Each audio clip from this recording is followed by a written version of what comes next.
Assalamualaikum warahmatullahi wabarakatuh.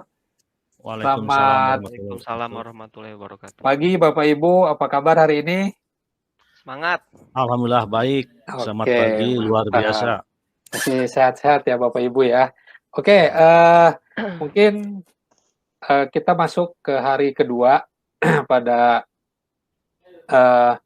kegiatan BIMTEK ya, BIMTEK yang seperti hari kemarin saya jelaskan bahwa BIMTEK ini akan berlangsung selama 10 hari dan pada hari kemarin juga Bapak Ibu sudah kita sudah banyak berbicara, sudah banyak berdiskusi, berkolaborasi untuk menentukan tugas-tugas tugas-tugas Bapak Ibu yang harus dilakukan pada pada hari pertama. Mungkin tugas pertama adalah penentuan ini ya Bapak Ibu ya, jadwal piket. Sebelum jadwal piket penentuan ketua ya. Ketua untuk kelas ini ya, kita di kelas 4 ini ada sekitar 6 orang di sini. Kemarin sudah saya tugaskan kepada Bapak Ibu untuk menentukan siapa ketuanya dan membuat jadwal piket dengan cara diskusi dan kolaborasi. Nah, mungkin saya ingin bertanya, untuk ketua kelasnya siapa ya Bapak Ibu ya? Sudah ditentukan? Sudah, Pak. Sudah. Siapa untuk ketua kelasnya? Ketua kelas saya, wakilnya sekretaris Pak Dani, Pak. Oke, ketua kelas Pak Nanang ya, Ya. dan sekretaris Pak Dani. Nah, sebelum kita mulai pada materi hari ini, sesuai dengan sesuai dengan arahan kemarin, sebelum kita memulai kegiatan untuk kegiatan BIMTEK ini pada tiap harinya, sebelum memulai kegiatan, saya ingin ada ice breaking dulu, ice breaking dari kelompok atau kelas 4 ini gitu kan sebelum melakukan. Jadi nanti silakan Bapak Ibu ada yang memimpin doa dulu, lalu memimpin ice breaking sekitar 15 menit. Ya, mangga Bapak Ibu dipersilakan. Untuk ketua, silakan ketua kelas, mangga. Ya, baik, terima kasih. Karena nih hari baru pertama untuk ice breaking, jadi yang ambil alih ketua kelas dulu. Mohon izin Pak Dani ya. Ya, Pak. Ya, untuk ice breaking ini kita akan coba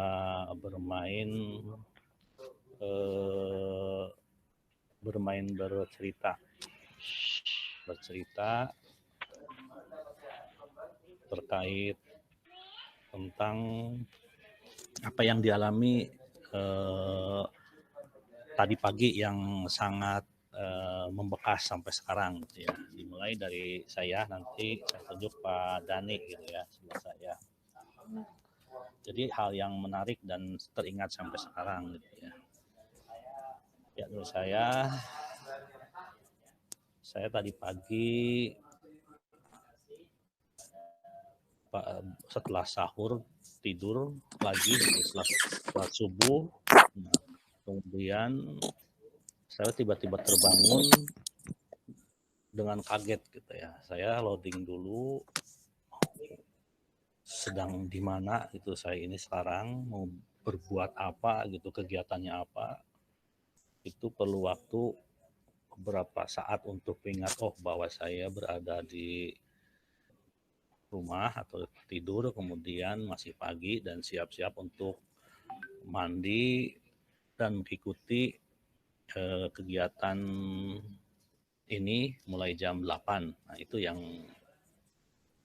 berbekas dari cerita saya pagi tadi ya. Jadi kaget gitu, sempat loading, itu yang saya kenapa sebenarnya biasanya langsung sadar bahwa di mana. Tadi sempat linglung dulu atau loading dulu beberapa saat, itu yang. Terima kasih. Silakan Pak Dani berikutnya. Terima kasih Pak Nanang. Jadi ice breaking-nya apa, Pak? Tadi saya lost connected nih, Pak. Menceritakan pengalaman pagi tadi Oke. yang berbeda dari hari yang lain yang teringat sampai sekarang. Oke, yang berkesan ya, Pak ya. Baik, terima kasih Pak Yogi, Pak Nanang kesempatannya. Saya menceritakan. Jadi ceritanya gini, Pak. Pagi-pagi sekali tadi itu saya sudah berangkat ke sekolah. Karena memang BIMTEK itu kan jam 8. Tapi ternyata saya berangkat ke sekolah dari jam 7 biar tidak terlambat. Karena kan memang kehadiran juga menjadi penilaian di sini. Betul ya Pak ya? Pak Yogi sebagai Betul, Pak. fasilitator? Iya. Jadi ternyata saya nyampe sekolah jam 8 belum dibuka Pak. Gerbang masih dikunci Pak. Oh, gitu. Jadi mungkin saya terlalu pagi. Akhirnya saya kembali ke rumah dan online di rumah sampai sekarang ini Pak. Itu sangat berkesan buat saya Pak. Jadi memang semangatnya ini menggebu-gebu untuk mengikuti BIMTEK hari ini, tetapi apalah daya tangan tak sampai untuk meraih kunci sekolah Pak, seperti itu.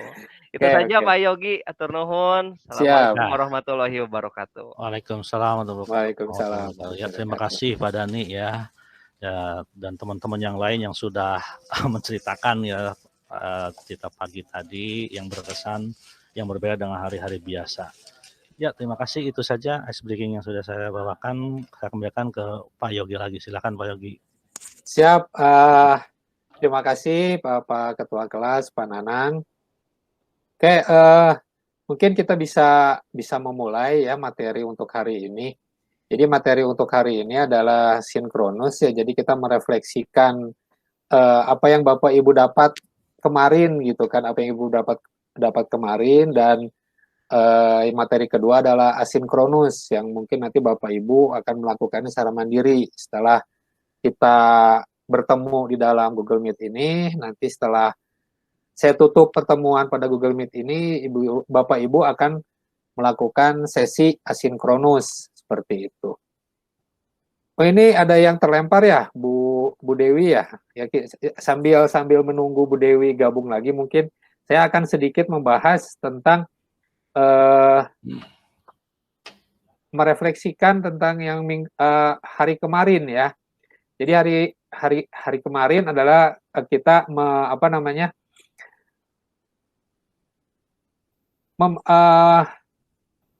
mendiskusikan tentang apa itu LMS ya. Jadi seperti yang saya bilang kemarin, jadi LMS di sini adalah singkatan dari Learning Management System, yaitu aplikasi perangkat lunak untuk dokumentasi, administrasi, pelacakan, pelaporan program pelatihan, kelas, dan kegiatan online. Program pembelajaran elektronik atau e-learning program, dan isi pelatihan. Jadi untuk 10 hari ke depan dari kemarin, dan sekarang hari kedua, Bapak Ibu akan terus berkutat dengan LMS, terus berdampingan dengan LMS untuk melakukan pelatihan yang akan kita lakukan selama 10 hari. Mungkin sebelum melanjutkan saya mau menyampaikan dulu, mohon maaf apabila ada suara-suara bising karena di sini posisinya lagi hujan besar, jadi agak besar juga suaranya. Ya. Nah, untuk pola pembelajaran dari BIMTEK ini, ya BIMTEK ini akan Bapak Ibu lakukan 10 hari. Yang akan diterapkan adalah kegiatan pembelajaran PPB online, maaf. Atau pembelajaran per hari, di mana para peserta akan disajikan serangkaian kegiatan yang harus dilakukan setiap harinya. Ya. Jadi nanti Bapak Ibu, seperti Bapak Ibu lihat, per harinya tuh sudah ada halamannya mungkinnya kalau di buku. Jadi ada angka 1 itu adalah hari pertama, angka kedua adalah hari kedua, angka ketiga hari ketiga, dan seterusnya. Nanti Bapak Ibu klik hari atau angka tersebut, nanti tugas Bapak Ibu atau materi-materi pembelajaran yang akan Bapak Ibu dapatkan akan tertuang di situ. Ya. Kegiatan yang dilaksanakan akan berbeda setiap harinya Bapak Ibu ya, disesuaikan dengan struktur pelatihan. Kegiatan yang akan dilaksanakan setiap hari ini terdiri dari kegiatan sinkronus dan asinkronus ya, seperti saya bilang di awal tadi. Mungkin sekarang saya akan men-sharekan ke Bapak Ibu bentar Bapak Ibu ya.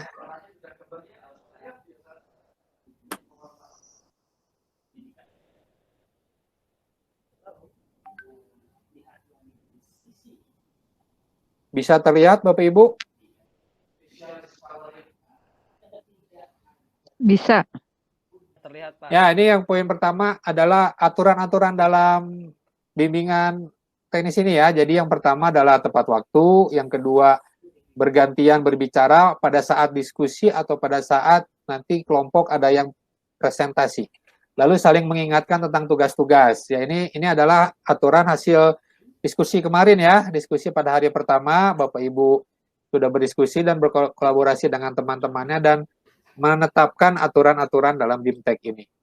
Nah, seperti saya bilang tadi, saya akan menayangkan model dan prinsip pembelajaran pada LMS ini ya. Mungkin tulisannya agak kecil ya karena ini screenshot ya. Bisa Bapak Ibu lihat. Model pembelajarannya dibagi menjadi 3 Bapak Ibu ya. Ada yang pertama adalah sinkronus. Dibagi 2. Yang pertama adalah sinkronus, dari kita mulai gabung masuk ke dalam Google Meet, lalu kita melakukan ice breaking, ada kesepakatan kelas, lalu refleksi, setelah itu materi, ya, diskusi, presentasi, tanya jawab, alur belajar harian, dan deskripsi capaian pembelajaran hari ini. Lalu asinkronus, ya, asinkronus di sini adalah materi yang terdiri dari materi yang dilakukan, yang tugas materi yang harus dikerjakan, dan seterusnya. Prinsip pembelajaran di sini ada prinsip umum yaitu andragogi ya, pembelajaran mandiri, aktif mencari bahan belajar dan di luar platform untuk menunjang proses pemahaman. Kolaborasi dan berbagi pengalaman alur peserta. Lalu reflektif berdasarkan pengalaman. Lalu memperhatikan keragaman karakter peserta. Lalu partisipasi aktif ya. Lalu menerapkan model pembelajaran flip dan menerangkan konsep merdeka. Prinsip khususnya memperhatikan fokus peserta maksimal 8 jam pelajaran perharinya. Selanjutnya ada kelas kecil, maksimal 20 orang per kelas. Kelas kita kelas kecil Bapak Ibu ya. Lalu selanjutnya pemanfaatkan teknologi. Ya.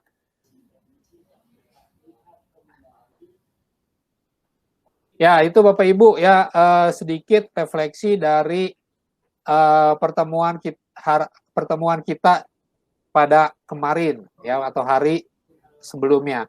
Lalu di sini saya akan menjelaskan materi untuk hari ini ya, materi untuk hari ini.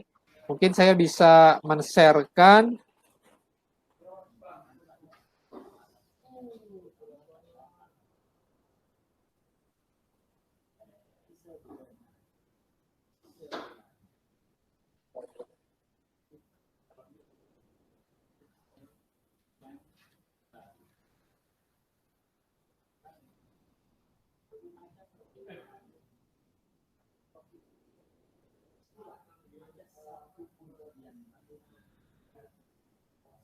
Bisa terlihat Bapak Ibu?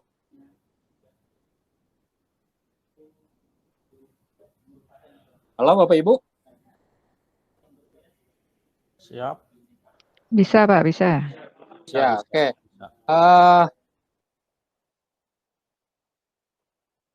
Nah, ini untuk materi hari ini ya Bapak Ibu ya, pengajaran yang sesuai dengan capaian dan tingkat kemampuan.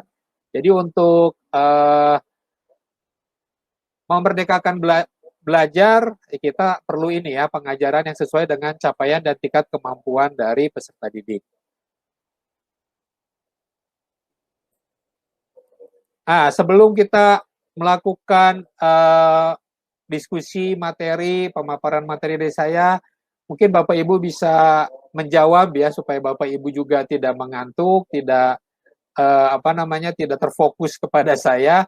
Nah, di sini nanti Bapak Ibu bisa menjawab ya, ada dua pertanyaan nih yang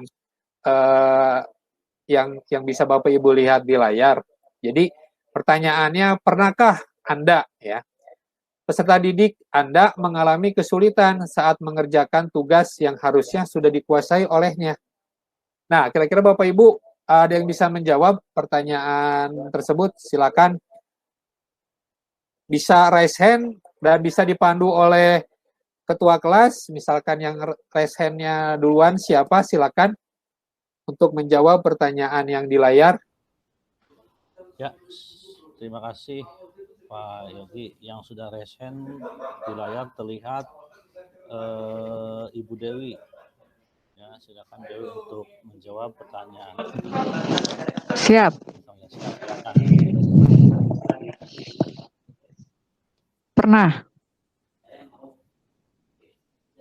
Peserta didik saya pernah mengalami kesulitan saat mengerjakan tugas.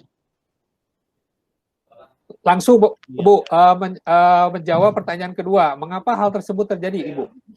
Ya, setelah saya identifikasi, ternyata petunjuk pengerjaan tugas itu anak belum sepenuhnya paham. Nah, disinilah sebetulnya peran seorang pendidik itu betul-betul harus memperhatikan sebagaimana kemampuan anak di dalam memahami tugas-tugas yang diberikan oleh guru. Jadi kemungkinan anak itu tidak paham atau bisa dimungkinkan saya memberikan instruksinya itu terlalu cepat. Itu Pak yang pernah saya alami, dan ternyata setelah saya selidiki, oh iya betul, di samping anak itu pada saat diberikan tugas itu tidak fokus, saya anggap semua anak itu sama. Makanya anak ini agak kesulitan karena ternyata kemampuan untuk memahami tugas itu si anak tidak sama, artinya masih mungkin kemampuan berpikirnya itu di bawah rata-rata. Terima kasih, Pak. Oh gitu. Oke, Bu. Terima kasih atas jawabannya. Jadi jawaban dari Ibu pernah dan mengapa hal tersebut terjadi dari faktor pendidiknya, Bu ya. Jadi faktor pendidiknya harus lebih lagi mengutamakan peserta didik atau memperhatikan peserta didik ya. Jadi sesuai dengan pendidikan yang memerdekakan, Bapak Ibu ya. Jadi pendidikan memerdekakan di sini adalah yang berorientasi pada peserta didik. Oke, kita lanjut ke materi selanjutnya. Bisa Bapak Ibu lihat. Nah, jadi ini sudah sudah dijawab oleh Ibu Dewi. Kita ke materi selanjutnya. Oke, pengajaran sesuai dengan capaian atau tingkat kemampuan. Di sini ada 4 item, 4 tahapan. Yang pertama merupakan sebuah pendekatan belajar yang mengacu pada tingkatan capaian atau kemampuan peserta didik. Seringkali disebut juga sebagai teaching at the right level atau TARL. Pendekatan pembelajaran ini tidak mengacu pada tingkatan kelas. Pembelajaran dibuat disesuaikan dengan capaian, tingkat kemampuan, kebutuhan peserta didik untuk mencapai capaian pembelajaran yang diharapkan. Ini adalah bentuk implementasi yang sesuai dengan filosofi pendidikan Ki Hajar Dewantara, dengan memperhatikan capaian, tingkat kemampuan, kebutuhan peserta didik sebagai acuan untuk merancang pembelajaran, maka kita melakukan segala upaya kita untuk berpusat pada peserta didik. Sekilas mengenai pengajaran dengan capaian atau tingkat kemampuan. Yang pertama adalah tujuan pengajaran dengan menggunakan pendekatan ini adalah penguatan kemampuan numerasi dan literasi pada peserta didik dengan pengetahuan pada mata pelajaran yang menjadi capaian pembelajaran. Yang kedua, peserta didik tidak terikat pada tingkatan kelas. Yang ketiga, setiap fase ataupun tingkatan tersebut mempunyai capaian pembelajaran yang harus dicapai. Yang keempat, kemajuan hasil belajar akan ditentukan berdasarkan evaluasi pembelajaran. kita lanjut aja Bu ya, Pak, mengingat waktu juga. Nah, ini pengajaran sesuai, ini adalah beberapa beberapa pustaka yang bisa Bapak Ibu yang bisa Bapak Ibu akses, yang bisa Bapak Ibu dapatkan. Di sini ada penelitian hasil dari studi India dari 200 sekolah yang mengikuti program melatih kemampuan membaca, terdapat peningkatan 19% jumlah peserta didik yang mampu membaca paragraf singkat atau cerita. Ini salah satu penelitian yang meneliti tentang pengajaran sesuai dengan capaian atau tingkat kemampuan. Ya, kita lanjut. Lanjut ke tahapan. Tahapan pada pembelajaran ini adalah yang pertama asesmen, ya, yaitu untuk bisa membuat pembelajaran yang berpusat pada peserta didik, maka asesmen menjadi tahap pertama yang harus dilakukan. Asesmen ini biasa disebut juga asesmen diagnostik. Yang perlu dikenali antara lain potensi, karakteristik, kebutuhan, tahap perkembangan peserta didik, tahap capaian pembelajaran anak, dan lain-lain. Untuk perencanaan, setelah berhasil mengidentifikasi potensi, karakteristik, tingkat capaian, kemampuan, maka bagian tersebut adalah menyusun proses pembelajaran yang sesuai dengan data asesmen kita. Perencanaan ini juga termasuk pengelompokan peserta didik dalam tingkatan yang sama, dengan penyusunan pembelajaran yang sesuai dengan capaian atau tingkat kemampuan peserta didik. Ya.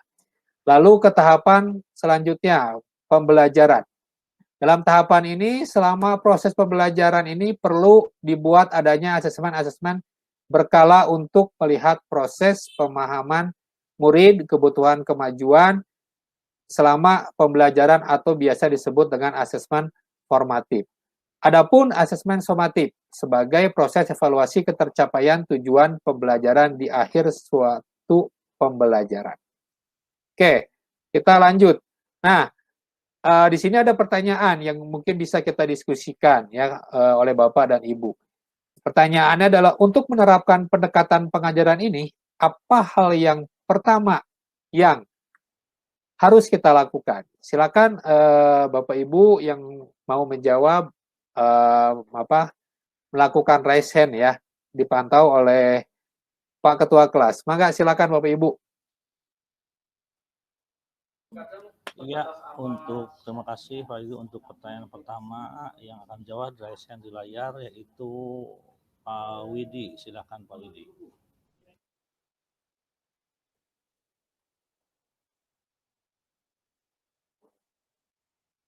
Pak Widi.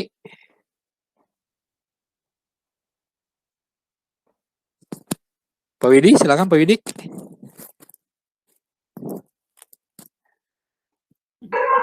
Untuk mencapai pendekatan apa hal yang harus kita lakukan? Ya, jadi untuk menerapkan pendekatan pengajaran, hal yang kita harus lakukan itu kita harus mengetahui beberapa metode pendekatan pengajaran. Artinya dengan menggabungkan beberapa metode tersebut, kita harapkan kelas yang kita kelola itu siswa-siswanya menjadi aktif. Salah satunya pendekatannya bisa dengan penugasan, diskusi, sharing informasi, bahkan mungkin kita bisa selipkan beberapa kuis gitu, supaya anak-anak juga termotivasi dan untuk mengukur seberapa jauh pemahaman anak kuis tersebut. Seperti itu, Pak Yogi. Oke, siap. Terima kasih Bapak Widi. Jadi untuk menerapkan pendekatan ini, yang harus kita lakukan, pertama kita lakukan adalah pengkondisian terhadap siswa juga Bapak ya, untuk berorientasi pada siswa tetap. Oke, lanjut. Ini sudah. Nah, ini mungkin link yang bisa Bapak Ibu akses untuk materi hari ini ya, bisa dilihat oleh Bapak Ibu untuk mengakses materi dan kuis-kuis pada materi hari ini. Nah, kita lanjut aja. Ya. Catatan ya, yang pertama, ingat bahwa semua anak itu unik. Ya, ini catatan dari materi hari ini Bapak Ibu ya. Yang pertama, ingat bahwa semua anak itu unik. Tidak ada satupun anak yang sama. Anak kembar pun mempunyai DNA yang berbeda. Tentunya masing-masing anak mempunyai pendekatan yang berbeda pula dalam belajar. Yang kedua, apa yang dikenali terkait peserta didik pun juga beragam. Tidak hanya terkait dengan gaya belajarnya saja. Bisa berupa sesuatu yang sifatnya non-kognitif, contoh kesejahteraan psikologi ataupun kognitif. Nah, ini Bapak Ibu catatan dari materi hari ini ya. Jadi untuk pencapaian pembelajaran ya yang dilakukan di satuan pendidikan untuk pembelajaran yang memerdekakan atau belajar secara merdeka itu harus berorientasi kepada anak didik ya, seperti itu. Nah, sesuai dengan tampilan di komputer Bapak Ibu, jadi Bapak Ibu telah menyelesaikan materi pengajaran sesuai dengan capaian dan tingkat kemampuan. Nah, jangan lupa ada beberapa buah pertanyaan yang perlu dijawab di LMS terkait materi ini. Jadi setelah sesi sinkronus ini, Bapak Ibu nanti istirahat. Setelah istirahat, lalu Bapak Ibu bisa langsung masuk lagi ke sesi asinkronus. Dan di sesi asinkronus ini nanti Bapak Ibu akan mendapatkan materi, lalu akan menjawab beberapa pertanyaan dan mungkin membuat atau menyelesaikan tugas yang ada di LMS pada hari ini. Mengingat waktu juga sudah menunjukkan pukul jam 12 dan kita pun harus istirahat, mungkin dari saya hanya sampai di sini dulu materi untuk hari ini. Mungkin kita bertemu lagi di sesi sinkronus besok pagi jam 8. Sekian dari saya. Wassalamualaikum warahmatullahi wabarakatuh. Waalaikumsalam warahmatullahi wabarakatuh.